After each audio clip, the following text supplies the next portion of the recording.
খুঁজে পাওয়া যায় কিনা। এবারে আপনাদের রাস্তাটা চমৎকার কায়দায় তালাশ করে দেখানো হবে, খুঁজে দেখানো হবে। 1 নম্বরে, দিন রাত শুদ্ধ করার চেষ্টা করে, এরপরেও শুদ্ধ হয় না।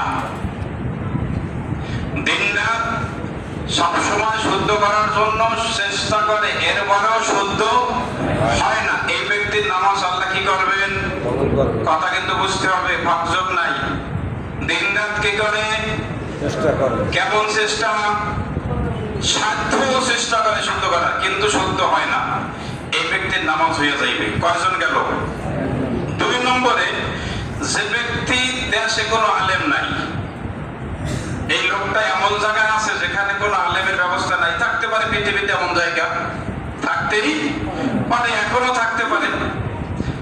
তো যেই ব্যক্তির দেশে কোনো আলেম নাই, সে যা বুঝছে ও দিয়ে নামাজ পড়তেছে, নামাজ হয়ে যাবে। কয়জন গেল? 3 নম্বরে, তলবে ইলম অবস্থায়, কোরআন শেখা অবস্থায় মারা যদি যায়, বা নামাজ পড়তেছে, শিখতে আছে, নামাজ পড়তে আছে, শিখতে আছে, নামাজ পড়তে আছে, এই অবস্থায় যদি ভুল করে, এই ব্যক্তির নামাজ হয়ে যাবে। কয়জন গেল? 1 নম্বরে, দিন রাত চেষ্টা করে, শুদ্ধ হয় না, নামাজ হয়ে যাবে। 2 নম্বরে, যে দেশে কোনো আলেম নাই, শেখার শিখবে এরকম কোনো সুযোগ নাই, নামাজ হয়ে যাবে। 3 নম্বরে, তালবে ইলম অবস্থায় আছে, লেখাপড়া করতে আছে এবং এই অবস্থায় ভুলও পড়তে আছে, নামাজ পড়তে আছে, নামাজ হয়ে যাবে।